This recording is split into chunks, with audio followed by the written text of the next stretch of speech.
Canadian investors are using ZSP over any other ETF for exposure to the S&P 500 index. Institutional investors, investment advisors, and DIY investors have all been trusting ZSP with their investment dollars since the fall of 2012. ETFs provide instant access to a portfolio of stocks to an investor in a single, cost-efficient trade. For an investor to own the entire index would require institutional-level trading systems and expertise. To accomplish this, an investor would have to buy 500 stocks at a time, and then as the market moves, it would constantly have to rebalance those 500 stocks several times a year. ZSP simplifies this process by aiming to provide instant access to the 500 stocks in the index in a very easy and low-cost way. Before we get started, I just want to remind everyone that this information discussed today is not intended to be or construed as investment advice.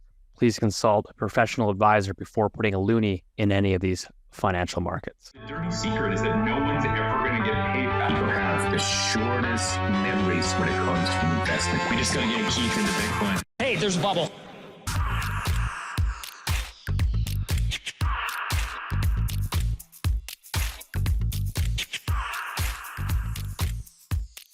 Welcome back to Loonie Hour, episode 155. Always joined by the three amigos, Boomer, Keith Dicker, IceCap Asset Management, Rich Diaz.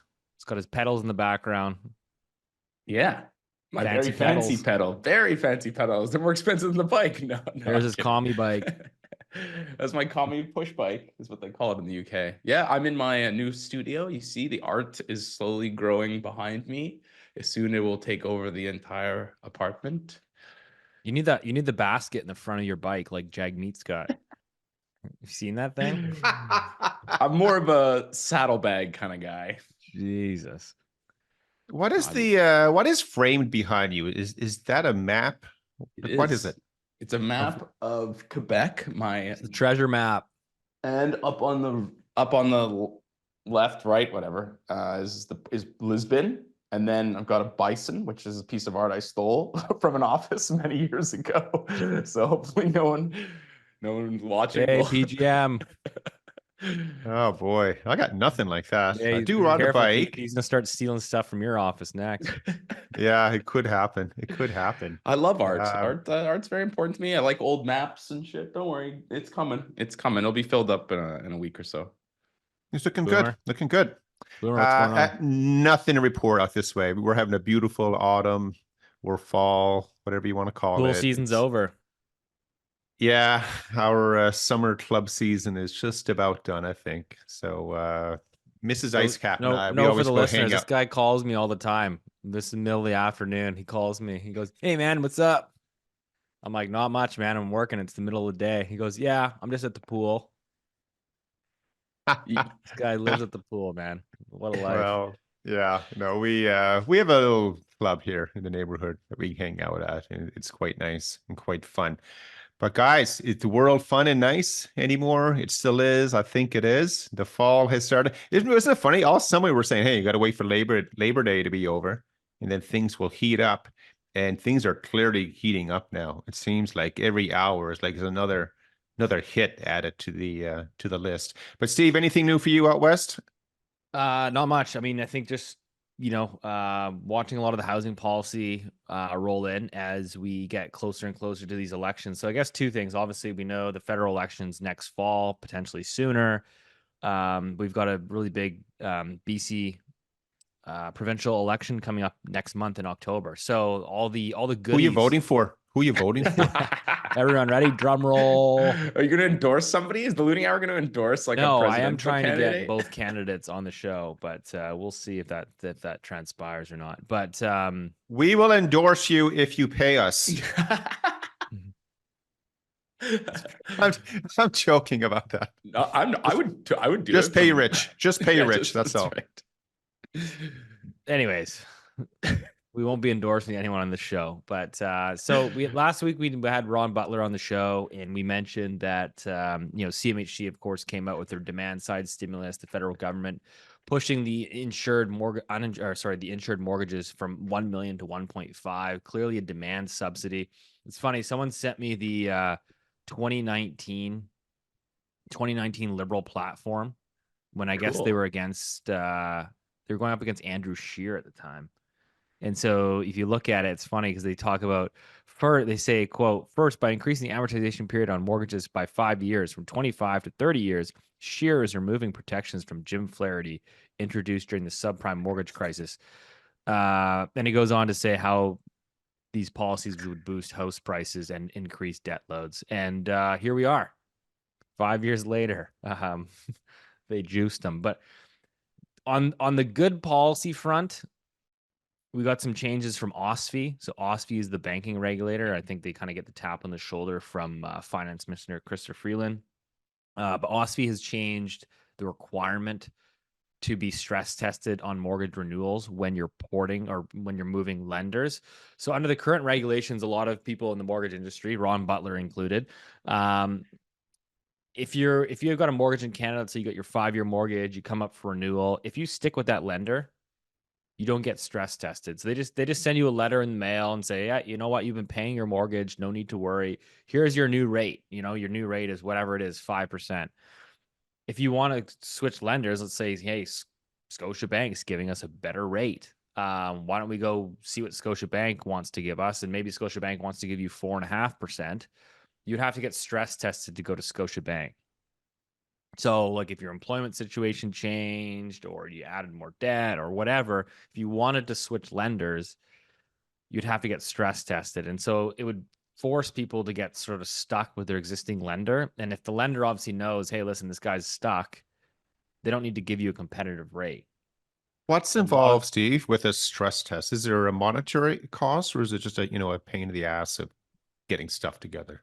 It's just a pain in the ass. I mean, it's just like, again, you got to requalify it, whatever the rate is, plus 2%. Now, keep in mind, a lot of people that secured mortgages, 4 or 5 years ago that were renewing or had came up for renew, they originally took on their mortgages when there was no stress test. So I've always said there was a lot of people that bought in 2017, 2018, 2019 that wouldn't have qualified for their homes under the stress test in 2019, 2020, 2021. So when the government of Canada, when Ottawa borrowed $400 billion from the Bank of Canada in 2020, on the short end of the curve. Yeah, did they have a stress test, or do they not need to do one now when they have to roll over? Stress test there, baby. No print, stress, baby. Man. No stress. It's just baby print. It's just money. It's just money. But wait, I think this is. People ask, oh, this is inflationary for housing. It's not going to do anything for the housing market. What it's going to do is if you're renewing your mortgage, you might save 20 basis points because now you can actually go around, you can shop, you can go to BMO, you can go to TD, you can go to any of the big 6 banks, get a couple quotes and see who gives you the best rate. And if you like a rate from somewhere else, then it's much easier to move your business to a different lender. So, okay. So wait, and that's good though, isn't it? Isn't that good? Because yeah, I think it's good. I mean, like, let's be honest, like obviously Canadian banking is not very competitive to begin with. So I think that's a fucking understatement. Sorry, excuse me. I think that. Oh man, we're saying the word bombs today. We got the A word, the F word, and housing word. Holy smokes! Wait, I have a question though. So I get it's good for competition between our oligopoly, but isn't it sketchy, like from a risk perspective, from the banks? Like, okay, so the bank's perspective, this is where people need to like still understand. If you go to so if you're at TD and you're like, you know what, Scotia, I'm renewing. Scotia's giving me a better rate. I'm gonna go to Scotia. Scotia still underwrites you. So they're still verifying that, like, hey, he's got a job. Does he fit in the debt service requirements? Okay. They just don't need to do the stress test, which is qualify you at a rate that's arbitrarily 2 percentage points higher. Okay. So sorry, I did not catch that. Thank you for that clarification. Because the stress test is totally arbitrary, right? Like today's rate is, most people today are borrowing at 4.5%. So when you go to renew and switch lenders, they have to qualify you as if you're borrowing at 6.5%. Because the stress test is 2% more than what you're technically borrowing at. So they're still going to have to qualify you. They're still going to underwrite the deal. They're still going to go and appraise your house, make sure it all looks good. So you still go through all the checks and balances. They just don't have to apply that stress test 2% higher than what you're paying. Okay, I did not catch that. But with that increase in competition, at the next level, shouldn't that shouldn't it increase competition, for the banks or mortgage issuers? Yeah. So people should, in theory, get a lower rate, or even if they stay with their current bank and the bank has to compete with somebody else, maybe they get a quarter point difference or 10 basis Yeah. points, which Yeah. maybe they say Yeah. $50 a month or 100. Yeah, it's great. I think it's great for the consumer. So Rich, you'll like this one. So there's a I'm not going to call it a rumor. I think it's widely known inside the real estate space that part of the banks originally agreeing to sign on to the stress test, I don't know, what was it now, 5 years ago when the stress test came out, part of the sort of backdoor agreement was that if we agree to the stress test, there has to be a stress test on renewals if someone's switching. So basically the banks wanted the ability to lock people in, right? They say, listen, we'll sign on the stress test, but we want the ability where if somebody wants to move and switch banks 5 years from now, they have to re-qualify through the stress test. That was kind of the bank's agreement because, again, they know that they would have a whole bunch of people that would be tied in with their bank. I don't believe that. I mean, all the commercials from the banks, it's all like lovey-dovey neighborhood people drinking coffee and watching the kids' soccer game. Why would they do that to a family? I don't understand. That's just a rumor. That can't be true. You're richer than you think. Yeah, that's right.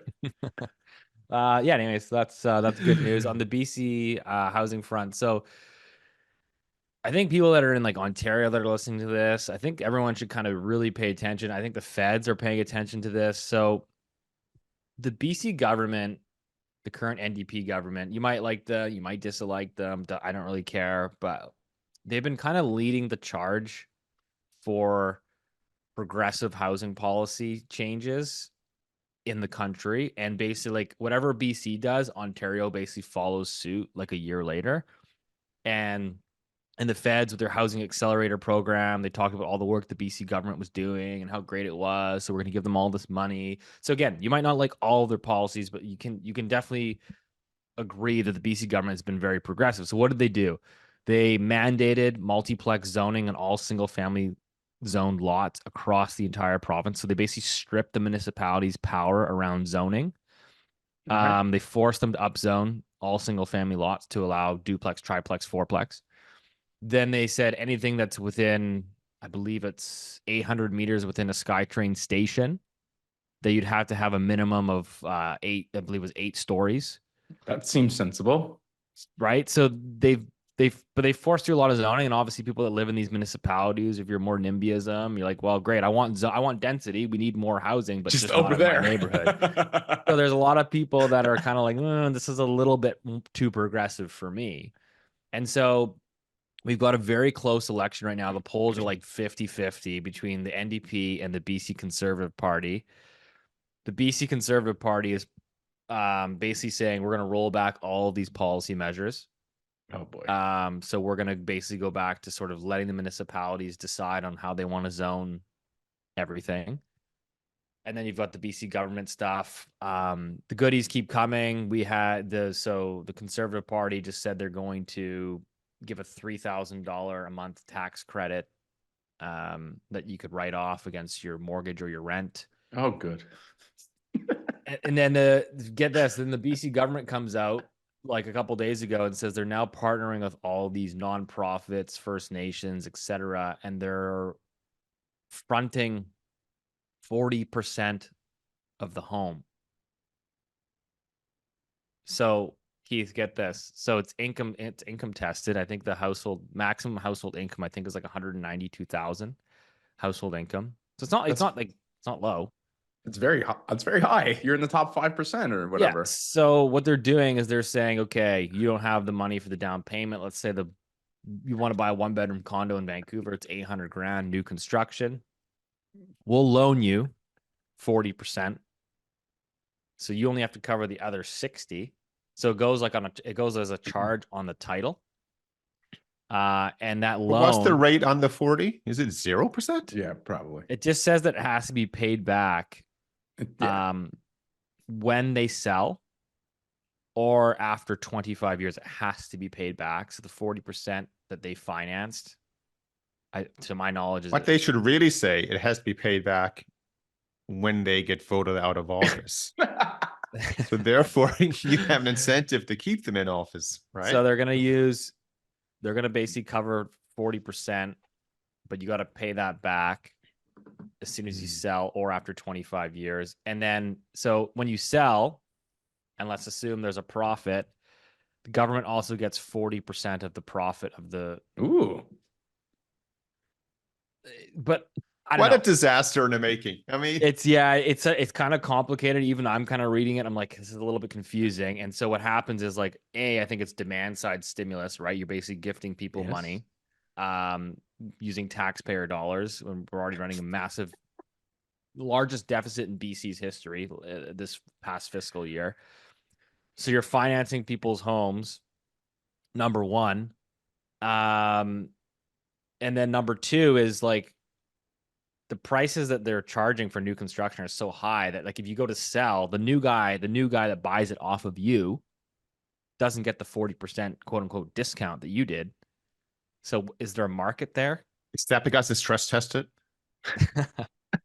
Anyways, so keep an eye on BC provincial elections coming up, because I think that whatever happens in BC, it tends to follow in Ontario. I know Ontario's watching this really closely. I know the feds are watching this really closely because there's been a lot of progress made around. Keep in mind the entire housing accelerator fund that the feds dropped, what is it, a couple $2 billion, is all geared towards provincial and municipal governments changing zoning. But wait, that's Jeff, sorry, stepping back a second, those zoning rules seem to be pretty reasonable. No, I mean, there's certain places that are single family that are obviously you could have a duplex. I think they're reasonable.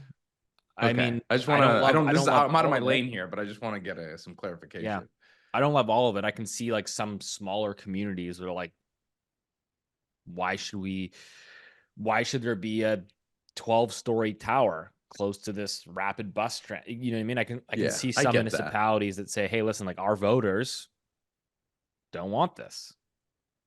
Yeah. No, I don't know. It's an enormous, mess here. But Steve, you made a really good point, and I'm sure people recognize it as well. Rich didn't, but I did. The whole thing with housing, it's supply and demand, where they meet each other, and it should be economics 101. That's your price. But all of these policies that are being implemented, it's really going to increase demand. It's still not like, for example, giving someone a loan up to 40% of the value, and they may have to pay it back or they may not, and all these other items. Fixing the supply side, it's a lot more complicated. I mean, as you've mentioned, they are I think they're taking the right approach, but again, it's such a complicated system out there, because as you've shared before, you have the province doing one thing to make it easier, and then the municipality will offset it with something else to make it more difficult. And I don't know how this gets worked out. But one thing I can tell you for certain, I know here in Halifax is a peninsula basically for most of the city. And, we have tons of buildings going up. It's going to be tens of thousands of new people living here. And the infrastructure just is not able to absorb it. And that's the roads. It's just right now, we have gridlock traffic in a city that shouldn't have gridlock. You're like, where's everyone going? It's a tiny city. It's a nice city, right? But because we are surrounded on three sides by water, how do you work all this out? So say you do create an extra, 50, 100,000 units here in the city. It's everyone wants a car. People don't funny, ride right? bikes. Like the politics of, like you just mentioned, like it's all supply and demand. It's simple. It boils down to that, and it's such a simplistic way to say it. But like at the end of the day, it is economics. It is supply and demand. And it's funny to see like all the governments now, right? It's all like, oh, affordability. So like what we need to do is we need to help you. So, right. So what did the feds do? Right. They said, well, let's let you borrow more money. You know, you can go up to like 95, 98% LTV on a $1.5 million home now. Let us help you. We'll give you more money. And then you get the BC government that says, we'll finance 40% of your home for the first 25 years. So it's like their mantra of like helping is actually going to end up distorting the market even further. But I mean, that's just classic politics. So, I mean, I don't know, man. I can just picture like a knock on the door and you open it up and it's these like very government looking people there and they flash their badge and they say, we're here from the government and we're here to help you. Yeah, Ronald Reagan. Thank you very much. Well done, Just Keith. know that you may not need or may not want or need your help. I don't know, guys. I have an idea. I know some on. MPs listen to the show, and I was my suggestion for affordability is making secondary cities more attractive. Like instead of pumping up Halifax, why not build up Dartmouth, which is across the bridge? Yeah, I guess how do you get the private sector to kind of, I mean, I don't know, but I mean, Get there's over so there. many secondary cities that, I mean, that's the thing. That's a big difference between Canada and the United States, and which makes Canada a much more dynamic and generally a more affordable place to live. Is for every New York, Houston, Los Angeles, Chicago, and whatever, you've got literally 30 cities, Galveston, you know, the Atlantas, I can't even, Burlington, all these cities where you have actual proper industry in cities that are 300, 400,000 people. That aren't the major metros in the United States. And I don't know. So it sounds like really it's a people problem. So we can put on the tinfoil hat and come out with a way to reduce global population and that will fix everything. no, Oh what my we need is, goodness. no. What we need is more people, Yeah, more people to I fill agree. the, so More people, more More taxes. To replace all the existing people. did you see Canada's population growth data came in Yep. again? So we had Canada grew by from July 1st, 2023 to July 1st, 2024. Canadian population grew by 3%. Alberta actually leading the charge, 4.4% growth on an annual That's basis. so crazy. Those numbers are enormous. Population growth growing at 4%. There's no way that's sustainable from, you talked about infrastructure, from schools, hospitals. I mean, it's just such an irresponsible immigration policy. It's just embarrassing. I'm happy that Mark Miller is finally saying, okay, we screwed up and we're walking it back. But did you see the chart that Ben posted on Twitter? So it's temporary resident population in Canada hit 3 million last quarter. So Yeah. it was an upward revision. So temporary residents now count for 7.2% of the total population. Keep in mind, kind of in the early O's, up until about basically 2015, when there was an Like election. 1% maybe, or 1.5%. No, it was 2. So temporary residents were 2%. So it was 2%. So it's gone 4x then. yeah, Really. yeah. Almost, yeah. But Yeah. the other thing that I thought was, remember we talk about, there's like, you know, we make jokes about it and stuff, but there's like a sad part to this story, which is kids who come here who've been sold this Canadian promise, and then they're being told basically they have to go, which is not at all what they signed up for. Again, right or wrong, these kids, you know, came here with an idea, and now that they're jumping over to the asylum, they're, instead of doing PR through the student route, they're sort of claiming asylum, which is now screwing up that system for all the people who genuinely have a case for asylum and we're a country that should take, I think, honest to goodness asylum seekers. So now that system's getting scred up, and it's just Yeah, that's round and crazy. round we The go. asylum seeker is a big one. I think people are still kind of sleeping on. Well, of course. I don't know if I mean, it's getting some media coverage. I don't know if it's getting enough. Well, no, media. because asylum, everybody thinks if you want to reduce asylum seekers, you're a horrible that's not the point. Is to take genuine asylum seekers, not students who don't want to go home. That's not.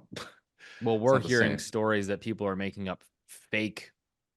They're fabricating stories and saying, I'm from this place and you know what I mean? I don't even get into it on the No, we're gonna get in podcast. trouble, but it is sad. I mean, it's yeah. Anyways, it'll be interesting to see what the real GDP per capita number is in, you know, a couple of months when we get that data. So you know what's interesting? The way to fix all this is to cut interest rates. That will solve it all. Oh boy. Steve doesn't even laugh at that. Hey, don't No. mess with my industry, man. Don't mess That's with the right. housing market. Yeah. Okay. Do What are you we? guys want to jump to China, or do you want to talk about the energy minister, Rich? I want to talk about the energy minister, and then we'll finish up. All right, because we got a lot going on in China and financial markets, which I know Keith's chomping at the bit here because there's been some really big moves as we head into the sort of the fall markets here, and I'll make this quick. yeah, you fire away. Well, anyways, our energy minister, the Honorable Jonathan Wilkinson, came out the other day and said that global oil consumption is going to peak this decade, maybe even this year. And I would just like to inform all the Loonie Hour faithful that that is a bunch of freaking baloney. So, and also, I think what's not only is it absolutely hogwash. I mean, there's the OPEC forecast that think that that oil consumption is going to peak in 2050. OPEC is the Organization of Petroleum Exporting Countries.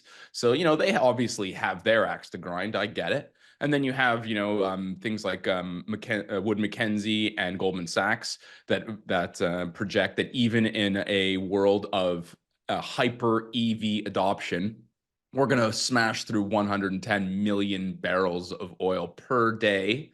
A barrel of oil is 159 liters in, another 10 or so years. And even by 2050, we'll still be at 100 million barrels of oil per day. That's just oil. That doesn't account for coal and natural gas, etc. And I just think it's absolutely mind-blowing to me that the energy minister for the fourth largest producer of oil in the world, after US, Saudi, we're going to talk about Saudi later, Russia, and then China, Canada's number fourth.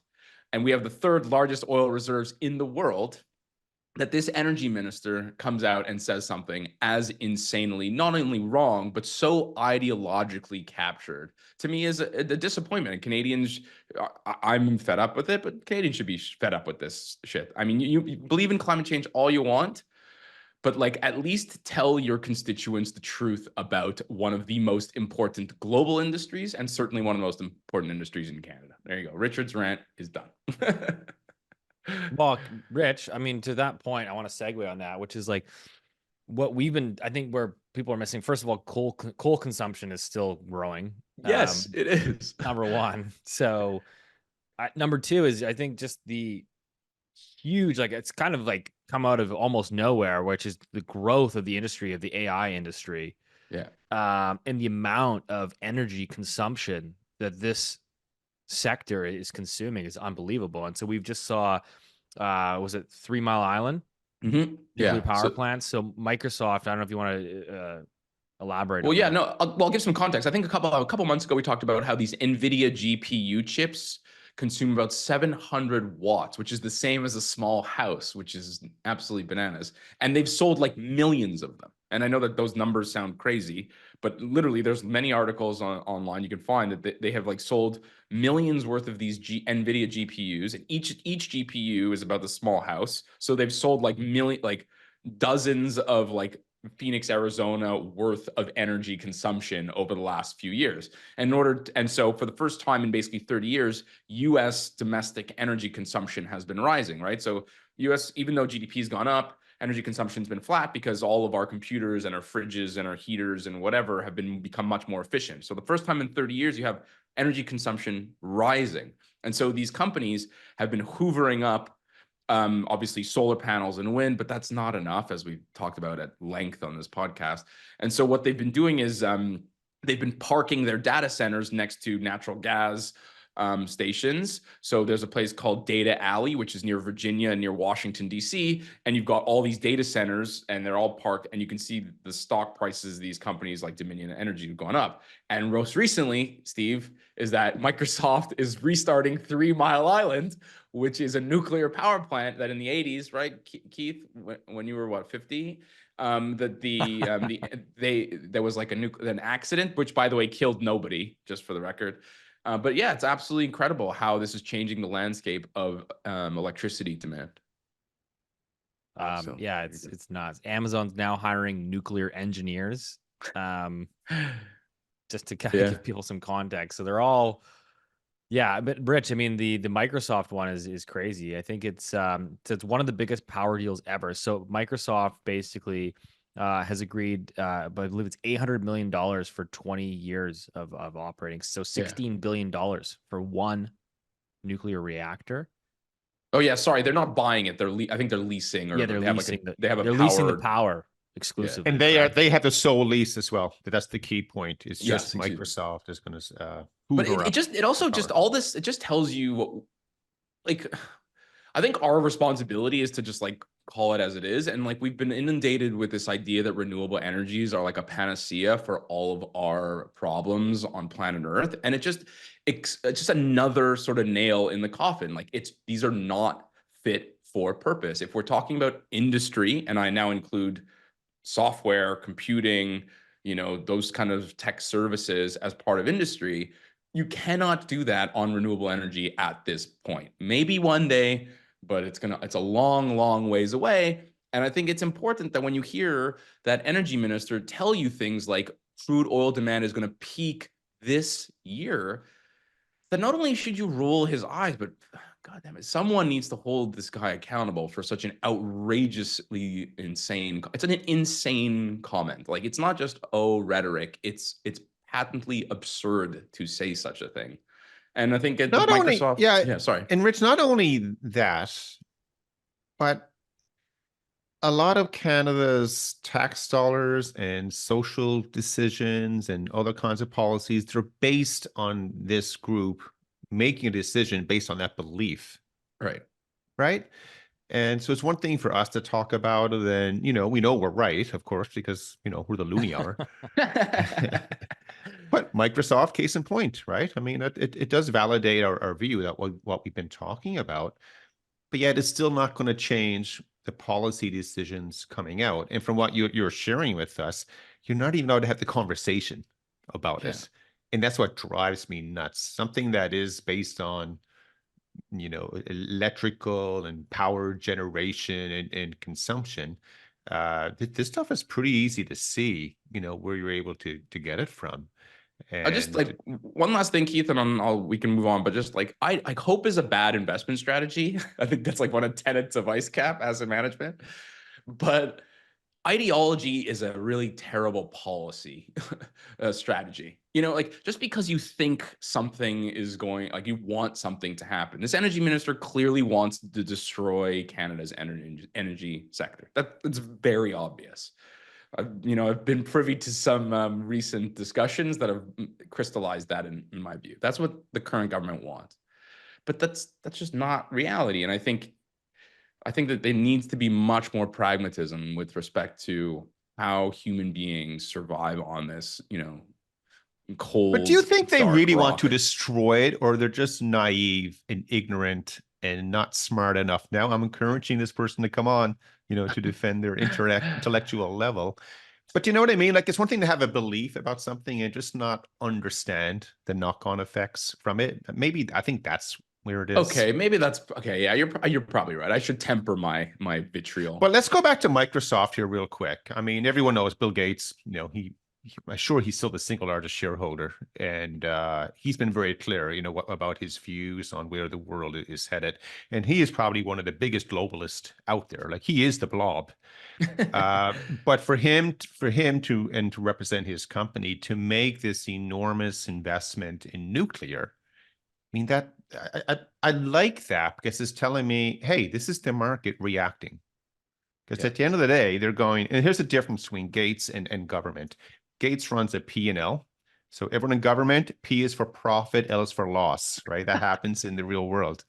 And that's what they need to do to ensure the long-term survival of the company. And like this should be, I would imagine this is discussed everywhere now in the West and with governments to say, hey, wait a second here, what's going on? Maybe there was something to it. Sorry, one last thing. There was also 25 major banks now basically pivoted and said, we are going to try to finance nuclear power wholesale. Sorry, that was the other article I read in the FT a couple of days ago related to this. Sorry, I just needed to throw that in. I believe Apple also now included nuclear as part of their clean energy. Yeah, they threw it in the T's and C's. They stealthily. Yeah, they buried it. They buried it at the bottom in the fine print. For years and years, they omitted it. Now they just. And by the way, and Germany shut down their nuclear power. Six working nuclear power plants. The Germans did. Ah, just delicious. That's a conversation for another time. But maybe we should get Tim. We should get Tim Apple to come on and That'd have be a great. chat with him. Hey, speaking of crazy things, lots going on in China. Keith, we had our friend of the show, Michael Nicoletos. He came on to discuss the perils of the Chinese economy. I don't know what, a couple months ago. I think it was. Yeah. Yeah. And some of his concerns. And so just kind of highlighting what they've done in the last several weeks. So they dropped the 7-day reverse repo rate. They dropped the reserve requirement ratios, medium-term lending facilities. They boosted real estate. They said second home buyers, the minimum down payment has gone from 25% down to 15%. So they're trying to stimulate the housing market again. Don't give Freeland any ideas. Yeah, give Mr. Freeland. This sounds like Vancouver. This sounds like Ottawa or something. The People's Bank of China is fully backing. They get this. This sounds like the NDP. The People's Bank of China is fully backing local government purchases of unsold homes. So they're buying unsold homes now from developers. Stock market stimulus. Central bank is now financing available for institutional stock purchases. There's plans for a market stabilization fund as well. New swap facilities for security firms, funds, and insurers. And interest rates, the loan prime rate, the LPR, and deposit rates were also expected to drop by about 25 basis points. And they recapitalized banks. Wait, one more. They're giving $114 per child to all households with 2 or more children. $114 one time. Yeah, I guess so. Yeah. That's what I'm reading right now. So what's what I love about the big laundry list, Steve? If you had that down in your your Y column or your vertical column, where columns are vertical, of course, but and then across the top you had different countries' names or economies, and you had them blacked out or covered up. You say, hey, which country is this? And a lot of people will be confused. Is it China? Is it the Canadians, the Japanese? Is it the Americans from 08, 09? It's a lot of really fun stuff, but also incredibly interesting and even more important, to appreciate what's going on. So let's sort of unpack it a little bit. So first of all, with the big laundry list that you just read out, listeners, maybe you might understand one or two things that was said, or all of, but the bottom line is, and it goes back to, the conversation with Michael we had a few weeks back, and we've identified this for a while as well, that the Chinese economy, it's imploding, right? It is this slow motion train wreck. Just to remind everyone, it's a closed economy. They have a closed capital account, so you can go in there, but you ain't getting your money out. It's really difficult. Can I just quickly chime in with the story? I have to say this because I was showing some houses in Vancouver, West Side, very heavily concentrated Chinese community. It was kind of the mecca for all the bags of heaps of cash that flowed in 2015, 2016, when China had sort of peak outflows. And just chatting with some of the realtors there, and they're Chinese connected, Chinese Mandarin, Cantonese speaking, etc. And says like, yeah, what's going on over in China? Because I was like, a lot of them have families still there, and tons of their clientele are there. And I was like, is it as bad as you're kind of like reading about in like Western media? Because like you never really know what to believe, how much is real, how much is not, how much is exaggerated. And it was interesting. She was just like, yeah, like it's really bad. Like it's like a crisis over there, she was saying. And she was like, yeah, a lot of them are just like, you can't get cash out. There's no liquidity if you're trying to sell properties, apparently, from what I'm told. And she's like, yeah, this is obviously impacting like our local market here. And that's why you're seeing like, the sort of Chinese markets in greater Vancouver they're slow. And so it's interesting because you got some of these like crazy fancy luxury towers in Vancouver that have recently completed at $2,500 a square foot, $3,000 a square foot coming up. And I don't know how some of these buyers are going to close. I think they've actually gone MIA. We've seen that with some of the buildings already. And so I just kind of wonder, as this crisis kind of deepens in China and in particularly in their real estate market, how much of this flows into some of these other global property markets, such as Vancouver. I think, but everything is connected here. I mean, we talked before about, global risk is synchronized. We've used that phrase, and all we mean by that is that all economies around the world, they're all moving in the same direction, more or less at the same time, and the policy response in each central bank and government spending, it's all going in the same direction all the time. So to go back to, remember we had the Federal Reserve, I think it was last week, right? When was the Fed meeting last week? And at the time, the Fed cut by 50 basis points, and our response to that was, well, first of all, the Fed and the media / propaganda machines that support the system, that support the Fed, it's all sold on, hey, there's a lot of economic slack in the economy, so we have this room to cut by 50, and that will maintain strong labor markets and so forth.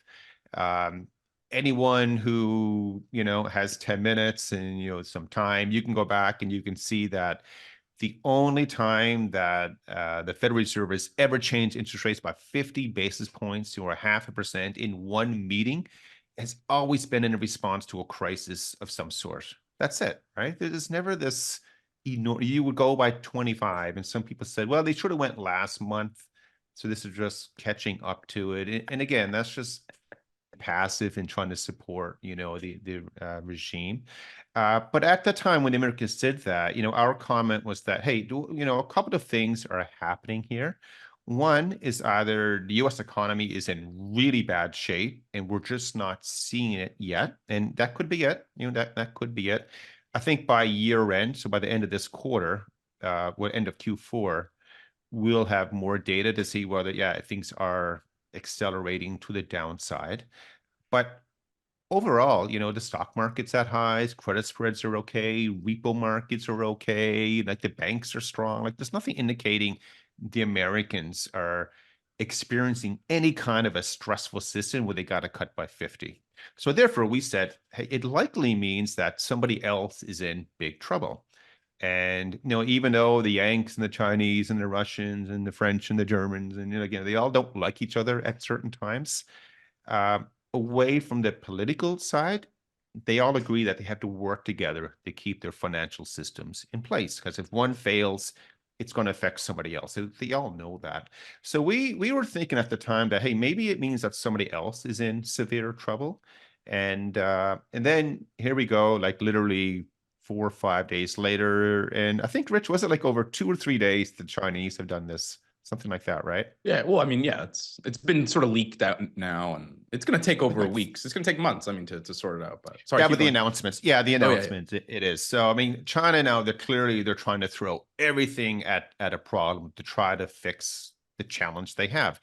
And the challenge they have, you'll love this term, Rich, their FDI is declining rapidly. So that's foreign direct investment. It has been for years. Yeah. Where else is that happening? I would never presume to say Canada. I don't know. I'm going to be locked up. No. You can't say that.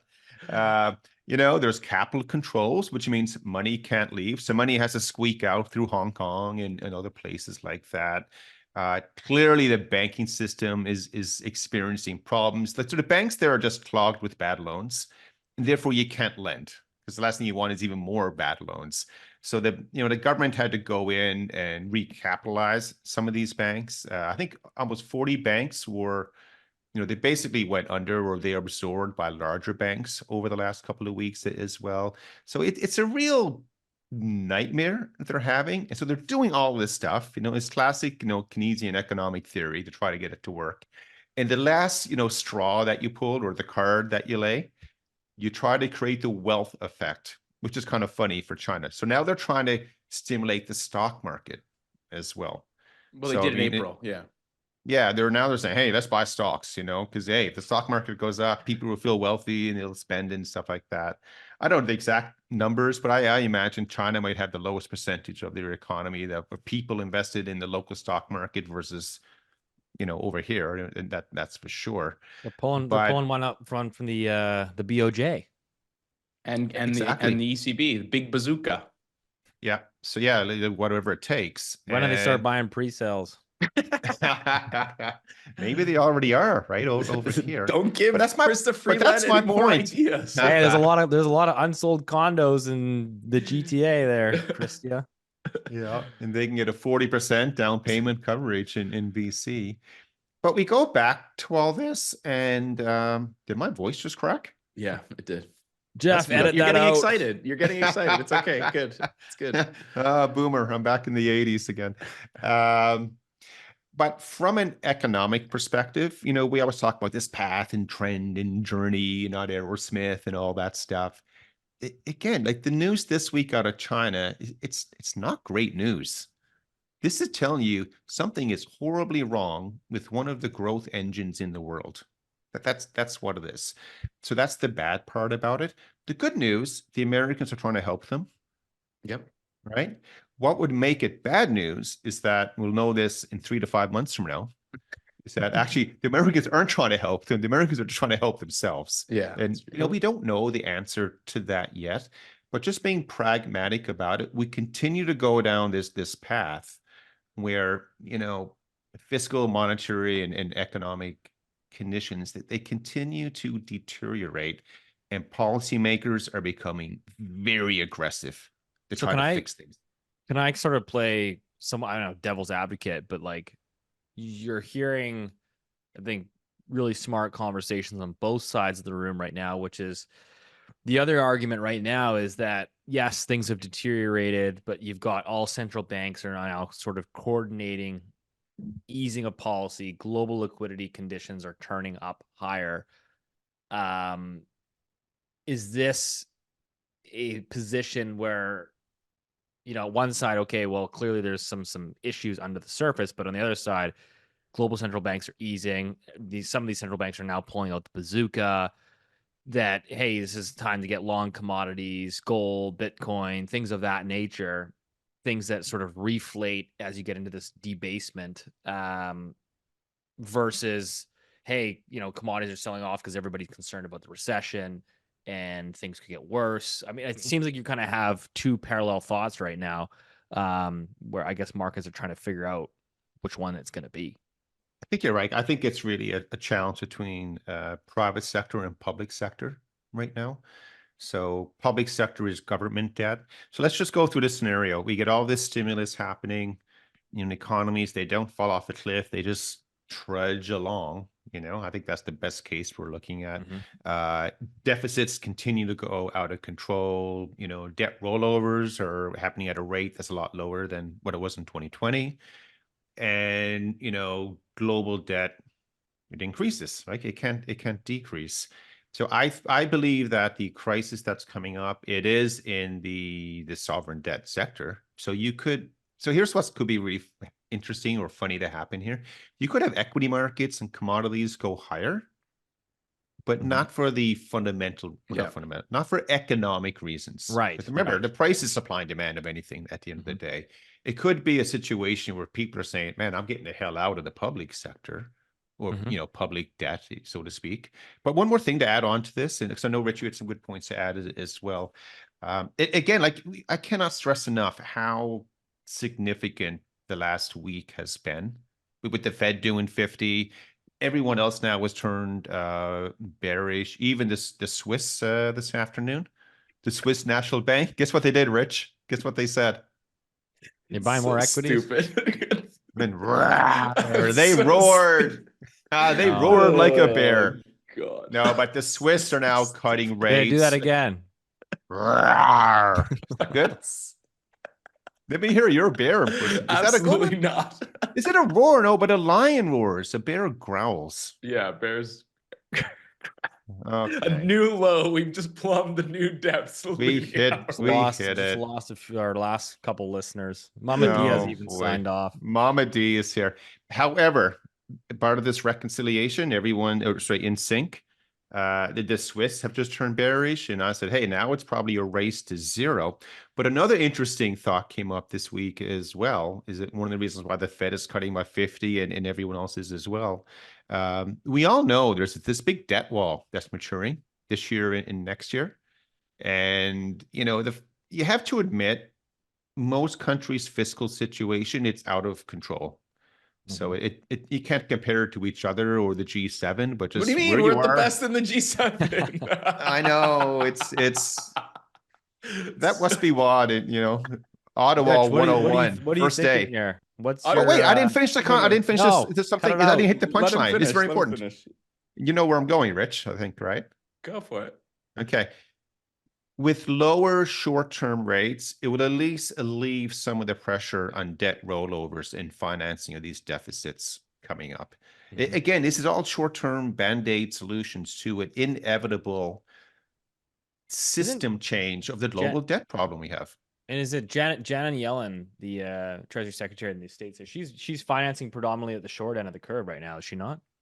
Oh, absolutely. Yeah. Yeah, but the Yeah. U.S. maturity's been better than it has been. So like there's a maturity series where they take the weighted average debt maturity for all of the US debt, and it's actually okay. It's like a 5 or 7 year duration or whatever. I can't remember exact number, but it's actually okay.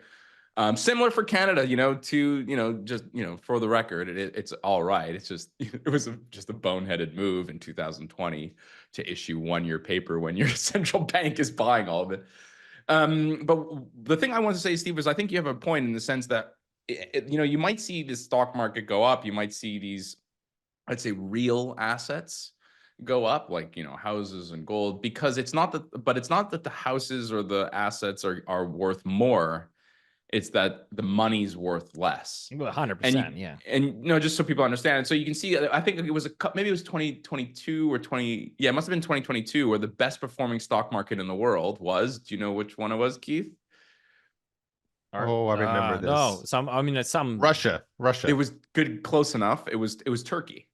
Right. Yeah. So Turkey had in local currency terms, Turkey's stock market was by far and away the best stock market in the world. I mean, excluding, like, I don't know, the silly ones, but of the real countries. Right. And it's because their currency collapsed by whatever 80%. And so their stock market in local currency terms went up by 79% or whatever, you know what I mean? And so that's an extreme example, and I'm exaggerating to make the point, which is you can have a situation where things like oil and gold and stocks and whatever do well, but really it's just that the money that these things, it's just worth less. And so that's why I think that your point, Steve, I think reconciles with Keith's broader point, which is as you get more of these band-aid solutions, rates, they pump liquidity, they're trying to, paddle upstream as hard as they can. You can have a situation where assets do kind of okay and weirdly, but I mean, I feel like have we not been in that scenario for, the past decade? We yes and no. I mean, there are certain industries and sectors that have had spectacular earnings. Like a lot of the criticisms that people say about tech, for example, and how it's a bubble. Well, I submit to you, go and look at their earnings. Their earnings have been spectacular. Smurnings. Okay, well, Keith and I are going to fight. We should have a Loonie Hour battle royale. But their margins are really strong. You know what I mean? And they are productive. And when they cut their labor, it goes directly to the bottom line because they have an incredible operational leverage. Some of these companies. And so it's not just about flows. Keith is going to fire me now, but it's all, I think it goes swings and roundabouts is the main point. But volatility, think about this. Over the last 4 years, we've had overnight rates go from 0 to 5, and they're probably heading back to 0 again. We've had, over a very short time frame, Japanese yen appreciated 10%. Chinese equities are up maybe 10% in the last 2 days. 2 days, which by the way, the MSCI China index is now at 1995 levels. So think about that. Yeah, think about that for a second. An economy that's like, so the MSCI China index is at the same level that it originally hit back in 94, 95. Thanks. So think about this growth engine of the world, generating all kinds of money to go buy houses in Vancouver and stuff like that. Yet the stock market is like, it's just sounds a bit like wild. Nikkei. It sounds a little bit like Europe. It sounds like an economy run by commies. So yeah. But we're getting this volatility. And again, I keep going back to, price of oil, currencies are flying around, the yield curve. I mean, the 10-year was headed to zero there a couple of years ago. We had negative overnight rates for a long time. Oil went negative a few years back. This isn't the birth of a new amazing period. It's actually the death of the older period. And we just had to work our way through it. And we're going to have, something different on the other side. But, anyone driving down the highway right now and you think, hey, yeah, this is just party on it again. You could make a lot of money. Say the stock market continues to go up, but it could be going up for a different reason than you think. And that's not bad. You're still making money, of course. But you want to sound smart when you're on a podcast or you're at the dinner table. But is that also not the argument though? Because I know people always get mad at some, well, not always, but some people will particularly in the YouTube comments will say, oh, these guys are always so bearish. But you're kind of making the case to say, listen, there's the thesis here, as worried as you may be about the global economy turning into a harder landing, that hey, listen, the response is going to be control print, and being long a bunch of real assets and maybe some equities here and there is kind of a case for being in the market. Yeah, a good point is that mobile capital, it always has to go somewhere. Because people like at a retail level, people think, oh, I'll just put my money in the bank. Say you have 500 grand or 5 or 50 million. I'll put it on the bank and I'll just sit this one out.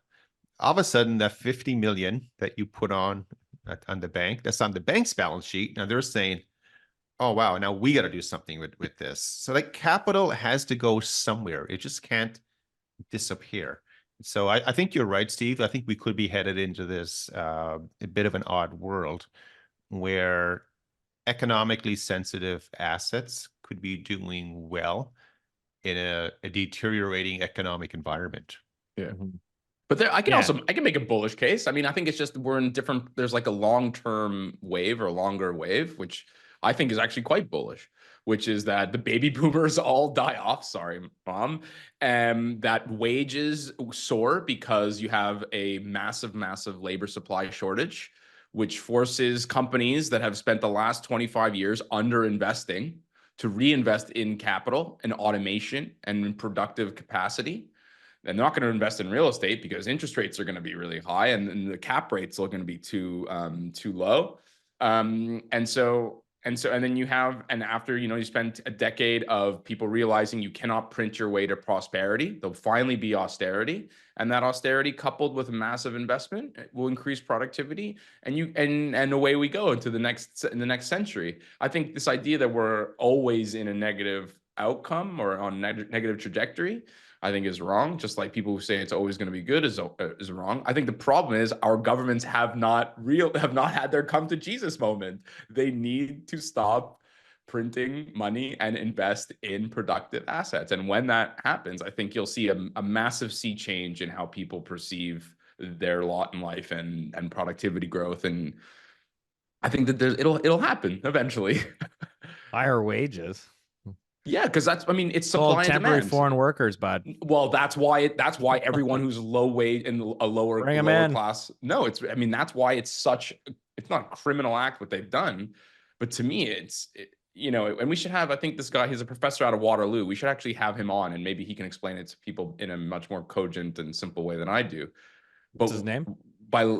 It's complicated. It's ethnic, it's Eastern European. I can't remember. It's Mikkel. Anyways, we'll find it.